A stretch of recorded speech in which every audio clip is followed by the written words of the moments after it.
So magandang hapon po sa inyo lahat mga kabayan. And so tayo po ay magluluto po ngayong hapunan. So lutuin po natin ay paksiw po na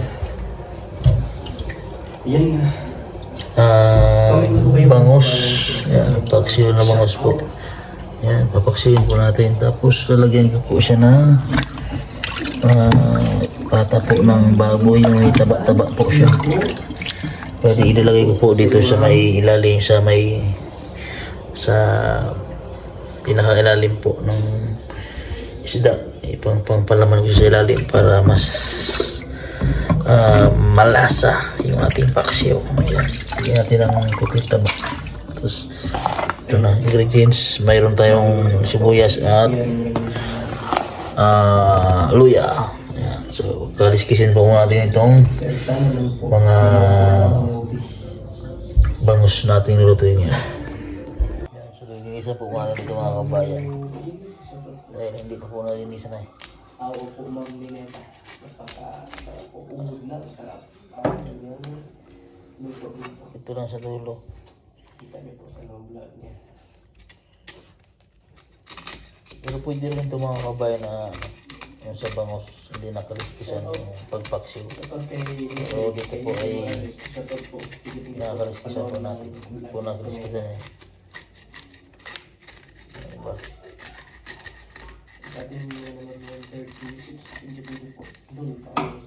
Lagyan po natin ng ano yan. Baboy. Taba ng baboy at mayroong kunting laman. Pwede po kami mo. Nakaliskisan natin. Papaksiw tayo tapos magigisa po tayo ng meron akong ano nandun eh, baka masira na yung pichay tapos sardinas na ating luto niya. Tapos ito papaksihin ko lang, isang piraso lang siguro. Nabalik ko na po ito isa para nasunod po. Isa lang muna yung paksihin ko kasi meron naman pong taba ng baboy.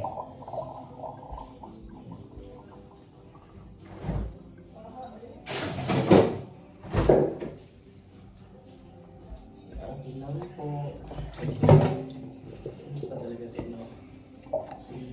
Sabi niya yung bunda ko. Kailan po. Isa po kalimutan mga kabayan ang Kay Ma'am LB Ombro, siya pa po. Sabi 48 viewers. tayo ng paksiw. Thank you very much po. Simpleng recipe nito mga kabayan sa paksiw. Pagpanood na. Yan, kami dito eh. Siya daw si Mula. Mambing, siya daw si Mambing. So mayroon po ako nabasang comment mga kabayan. Ako lang po lang nagluluto. Hindi po magluluto po kami lahat dito. Ren Vlogs, ang nasa inyo sa kusina. Ren Vlogs, Madam Yula. Yan, kami yan. Tapos,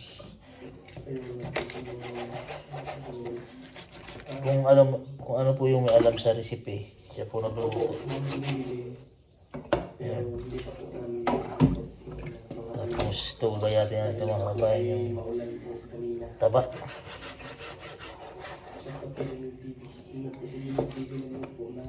Yan, ito na po yung karne. Ilagay din natin sa paksiw para masarap. Ayan. Ilagay natin sa ilalim kasama ng mga ricado. Ayan. Para masarap ang hapunan, lalo na ay nag-uulan. Sarap yan, Kering. Uya. Basta ikaw yung nagluto. Bulataw. Bulataw na lang po si Milvin mga kabayan. Hindi ko ba i-isip ako?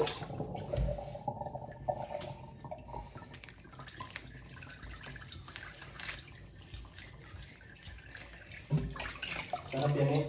Di ko ba nililisan tong isda eh? Di ko ba nililisan tong isda? Hindi pa. Hindi pa daw linisan. Sabi mo, pero may binisit mo na ako at ako'y magluluto na muna habang mahina pa ulan. Opo, ma'am. Thank you po. Ma'am Richard Fonseca. Ingat po kayo dyan, ma'am.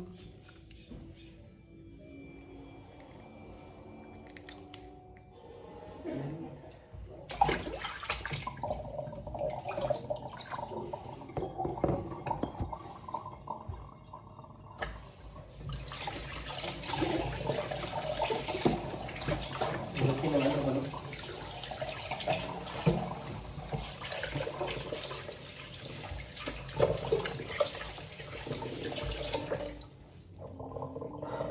Ayan, so ilalagay na po natin yung ating simple ingredients po mga kabayan. Sundan nyo lang ating sa mga nagko-comment dyan ng ating mga titas, mga nanays, mamis. Ayan, so ilagay natin yung luya dyan sa ilalim para mas malasa yung ating luto. Tapos ilagay natin itong karne. Ayan, palaman po natin. Saka natin ilagay yung bangus. Yan. Yung mga kabayan, hindi ko na itong live ko na itong mga kabayan dahil nag-out pa kami ng laundry. At pagabi na po. Yan, yan po ang ginagawa ko sa paksiw. So mas maganda sana mga kabayan pag yung maraming mataba-taba. So lagyan din po natin ng bawang para mas masarap. Maglalagyan lang po ako ulit Yan. pag bakante po ako. Tapos saka natin ito ilalagay ang Dito lang po. Bye-bye! ating bangus. Yan. Alamin natin dyan. Nagtira po ako ng konting kriskis para mas masarap.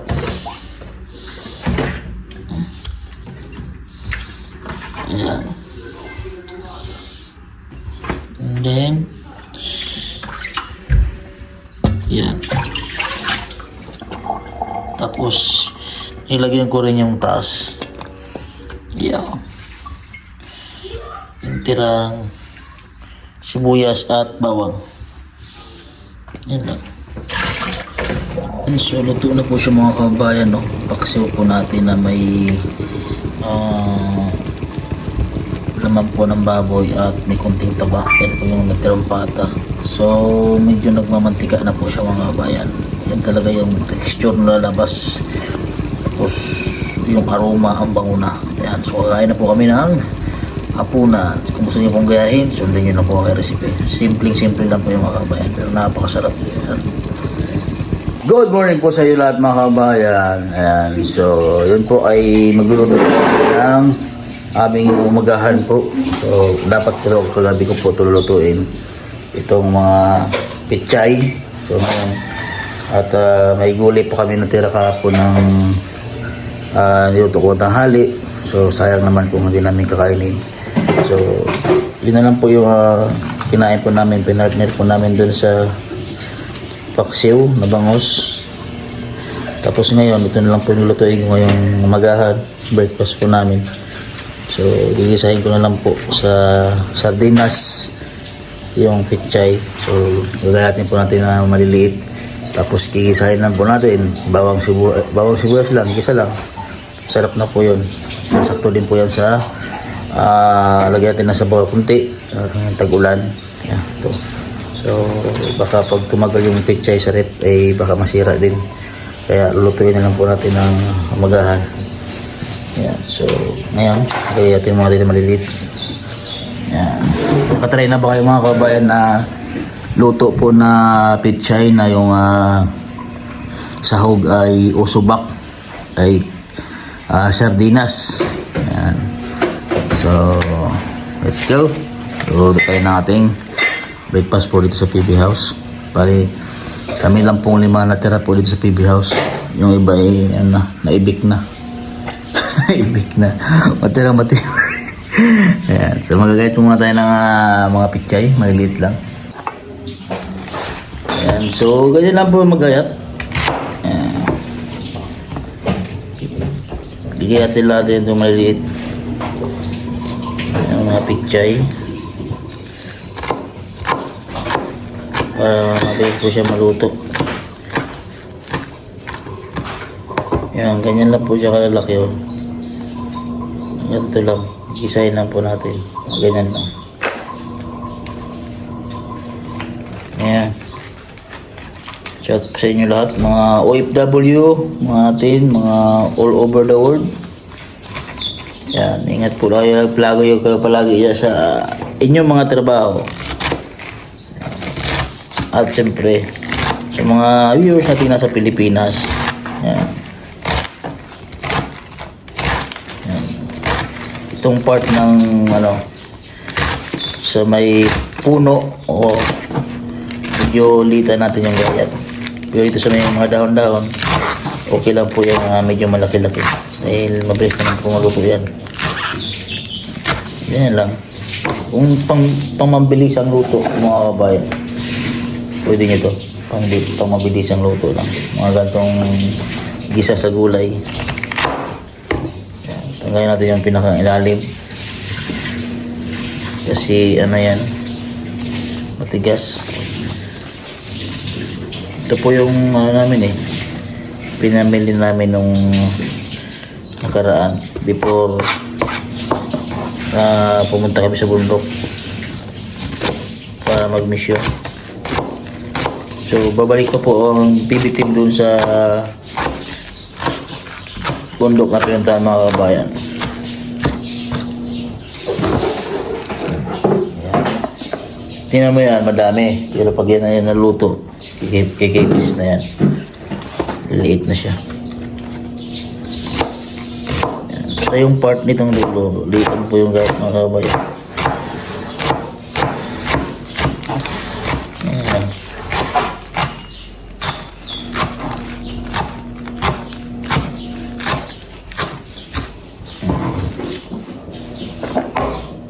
Yan.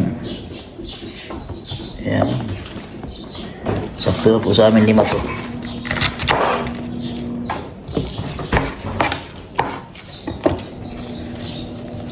Huwag na ba siya?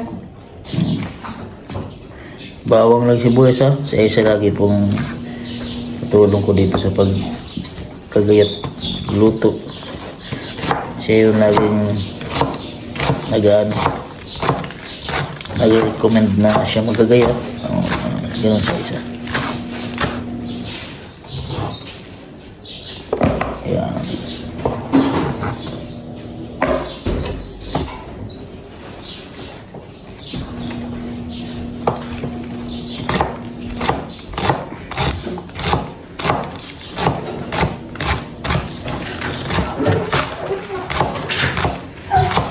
Yung mga tag-ulan po, mga kabayan, masarap po yung mga ulam ng mga sabaw. Ayan, mga labong. Sarap. Yung mga gantong tag-ulan, mga labasan yung mga labong, mga gulay ng mga labong. Masarap. Kumakain ka ba ng labong, Aisha? Labong? Alam to yung labong sa? Wala. Labong? Di na mo alam? Saan na yan? Katungos kawayan? Wala pa ko kakaon. Hindi pa nakatikim. Hindi pa daw siya nakatikim ng labong. Itong kuha ng kawain lagi. Itong pinakang linghod ba sa kawayan ba? Wala pa. Kapait. Kumara na nga ako siya. Ito nga lang sa ano po, labong po ng kawayan. Madaming proseso po yun sa pagluluto po nun. Kailangan mong pakuluan yung pakuluan yung ginayat-gayat nun, kasi kung lulutuin mo yun ng diretso, sobrang pait po nun. Yung mga nabili po sa palengke na, yung mga labong, yan ay na-process na po yan, napakuluan na po yan. Pero pag ikaw yung mismong gagawa nun, tapos lulutuin mo yung diretso, ay hindi po makain yun. Hindi mo makakain, sobrang pait nun. So kailangan need mo siyang pakuluan hanggang mawala yung pait ng kawayan. Kasi kung lulutuin mo na siya diretso, ay sobrang pait, hindi mo siya makakain. Ganoon din po yung mga yung mga talbos ng balanghoy. Yan, patry na ba kayo magulay ng ginataan? Pwede din po yun. Sarap din po yun, talbos ng balanghoy. So yung process po nun, kailangan mo rin pakuluan. Kasi kung hindi mo siya pakuluan yung dahon, hindi mo rin makain dahil sobrang pait din po noon. Ayan, so tapos na ako magaya. Ayan. Yan lang po yung kadami. Madami po siya. So, hugasan na po natin yan. Tapos siya po ay nagagalit ng mga regado sa ating breakfast for today's video.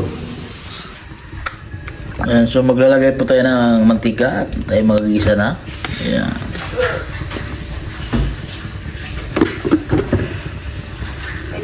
Ayan, so kapag ako po ay nagigisa, inuuna ko po yung sibuyas sa bawang. Kasi ang sibuyas, matagal po yung mabubuang. Pero ang bawang, mabilis lang po yan. Kasi bago ko sinusunod yung bawang. So yung ibang manluluto, inuuna nila yung sibuyas. Ay, yung bawang kaysa sibuyas. Ayan. Pero ako yung sibuyas. So depende lang po yan sa inyo. Ano yung diskarte nyo. Pero po sa akin, inuuna ko yung sibuyas. Kaysa bawang. Pagkakaroon lang po natin yan. Ayan. Para mag-match yung kulay nila, mag-balance yung pag-brown. Ayan. Kasi yung bawang kasi mabilis po yung mag-brown kaysa sibuyas. Ayan. And then yung pangmalakasan nating ingredients. Ayan. Ito natin parang nag-brown na kunti. Ang pangmalakasan natin. Pero din na.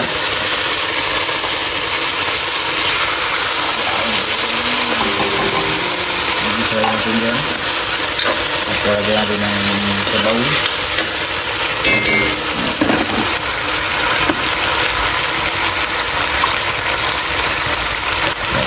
Itong pwede natin, bigyan natin ng siling.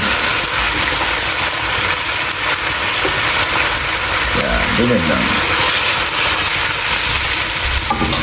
Hanggang konting kosmetos lang. Kaya natin kumuha kasi lagyan natin yung gulay na pichay.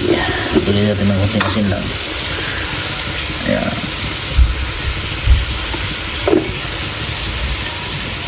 Saka konting litsi natin para bumalansin naman yung lasa niya.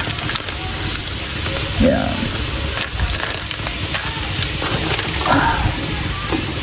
Hindi nyo kusing-kus lang. Kaya natin kumulok at lagyan natin yung gulay. Ayan, so kumukulo na po mga kabayan.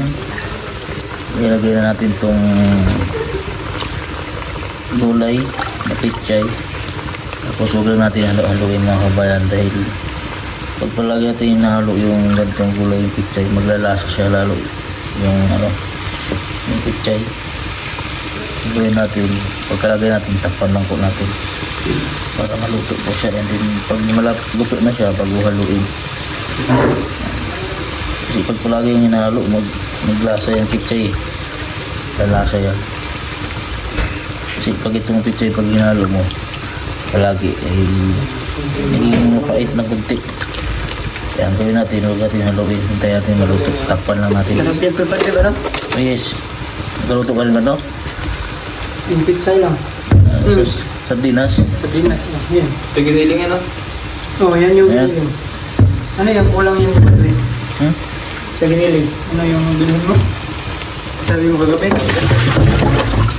Ano yung kulang mo? Ayan, start pa na lang po natin mga kabayan. Basta, buwan kagabi. Cheese. Cheese? Ito natin. Ayan, hintayin natin ng maya puti para siya ay maluto. And then pag luto na, bago natin haluin, then okay na yun. Ayan po mga kabayan, kaya natin luto na din siya. Then, bago natin siya haluin, luto na siya. Ayan, isang halo lang po mga kabayan. Ayan, okay na po yan. Takpan natin ulit, tapos patayin. Okay na, kain na.